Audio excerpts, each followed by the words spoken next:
Hi guys, welcome back to my channel, and this is my quarantine vlog.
So, aku nyampe Fuzhou itu di hari Kamis malam, dan pesawatnya itu ternyata telat banget.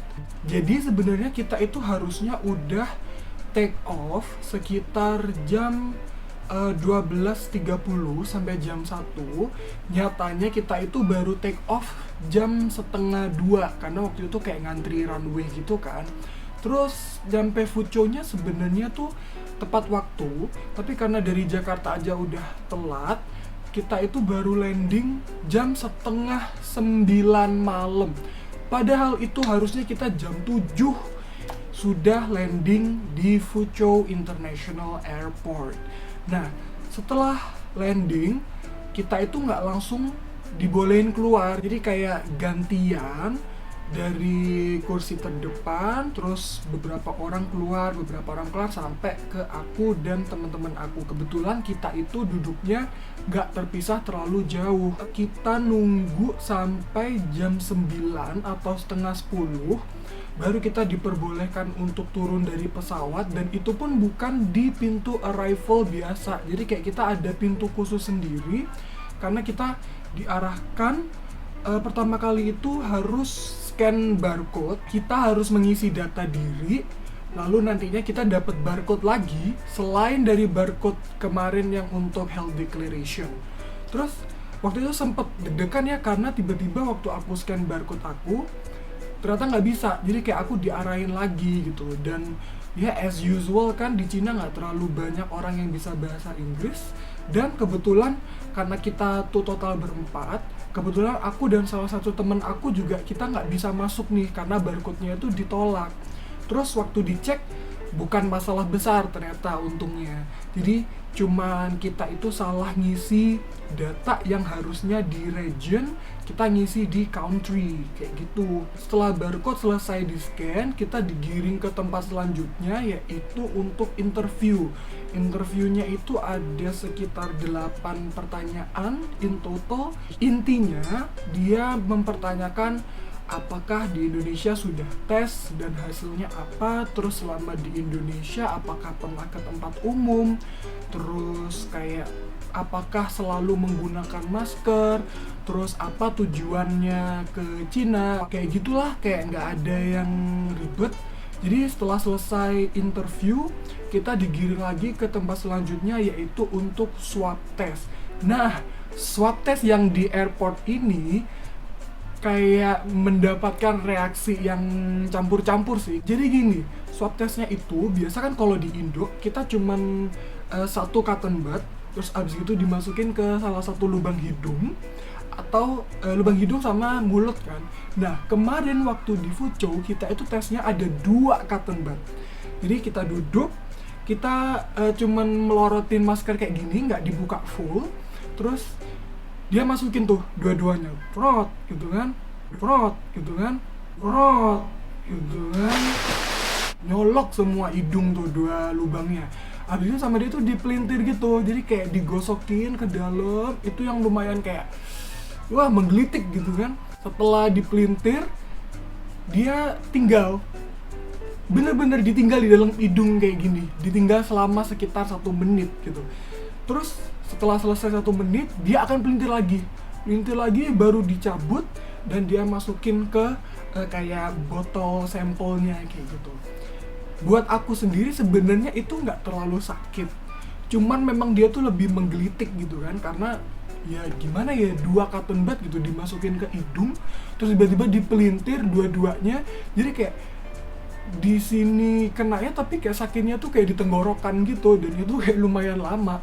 Sedangkan teman aku yang lain itu ada yang santai juga sama kayak aku, ada yang bilang sakit, dan yang satu lagi dia hidungnya berdarah.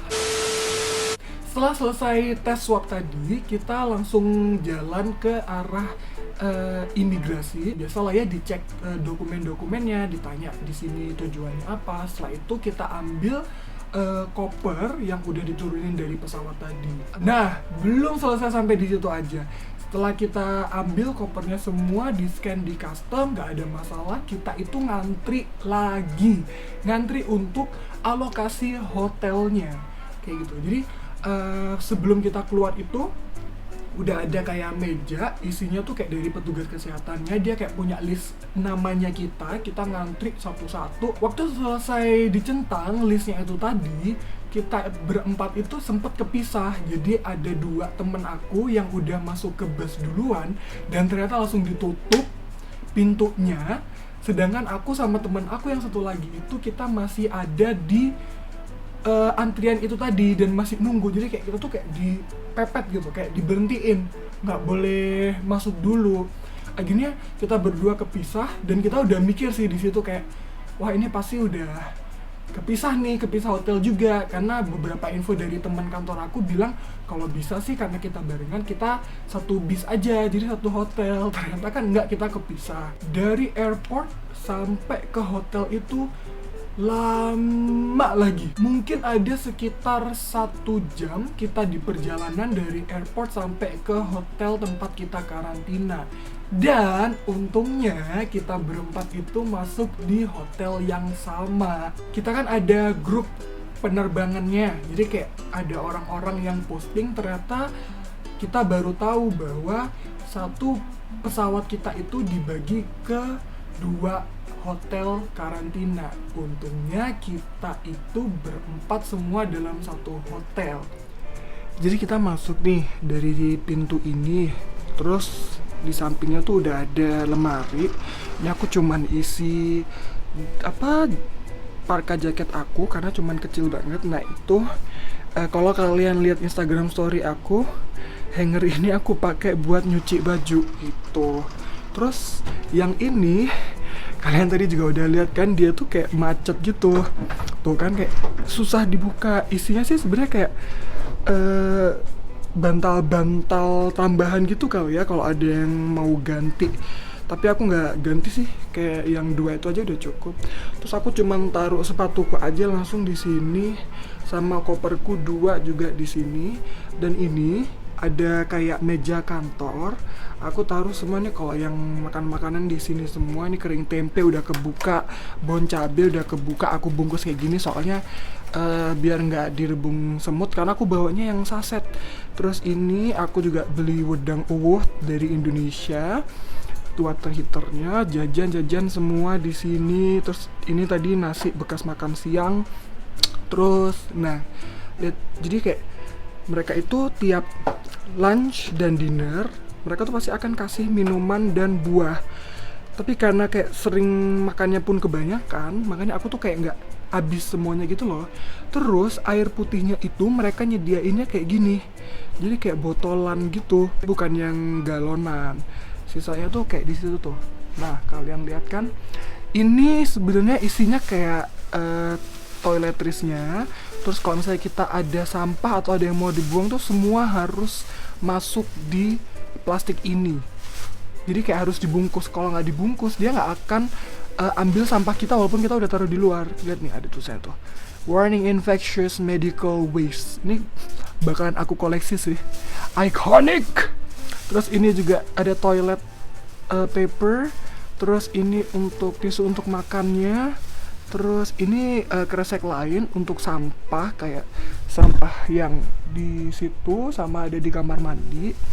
Terus udah sih, dan ini semua 14 hari dikasih semua dalam satu plastik. Oh iya, sama ini nih sandal hotelnya kayak gitu. Habis gitu ini ada TV-nya. Terus itu modem routernya. Nih kalau kalian mau tahu, jadi dia di sini tulis nama hotelnya tuh ini Fujian Guanglong Hotel. Terus habis gitu selama 14 hari kita itu bayarnya 4.200. Ini ada tulisan deposit 300, tapi sebenarnya ini kita nggak bayar sih kalau misalnya nanti nggak ada kerusakan atau nggak ada apa-apa. Jadi totalnya kayak aku tuh cuman bayar 4.200 kuai, sekitar 9 juta kali ya, dan sudah include meal. Nah kalau kalian tanya kayak sebenarnya di sini tuh boleh nggak sih pesen makanan online? Di sini itu nggak boleh pesen makanan online, tapi boleh delivery selain makanan dan air. Contoh kayak misalnya mau beli baju, kalau misalnya mau beli deterjen, atau kalau misalnya mau beli peralatan-peralatan yang lain deh, pokoknya kecuali makanan dan air. Terus kalau kalian lihat lagi, ini itu kasurnya ada 2. Hampir semua orang sih dapat double twin bed kayak gini. Jadi kayak aku tidurnya yang di sebelah sini, yang di sebelah sini kadang aku cuman pakai buat sholat atau sama buat kerja, itu makanya laptop aku ada di situ. Nah aku nggak habis pikir sih yang ini, kenapa kayak tempat shower sama dia itu dipisah dari toiletnya. Jadi ini benar-benar khusus shower kayak gini aja. Lumayan sih showernya oke kok. Terus lagi gitu aku sabun-sabun taruh situ semua. Nah terus ini tuh kayak toiletnya gitu. Ini aku cucian aku taruh sini semua dan aku nyuci di sini. Kalian pasti tahu kalau kalian lihat Instagram story aku. Terus semua toiletries aku juga taruh sini. Nah, habis gitu ini ada anduk juga di sini semua. Ini kita dikasih 2 buat 2 minggu. Ini kayak anduk muka aja sih. Terus ya udah toiletnya di sini. Nggak tahu kenapa sih, justru kayak kenapa nggak dikasih konektor aja gitu kan di sini. Jadi kayak bentuknya tuh L, sedangkan nggak.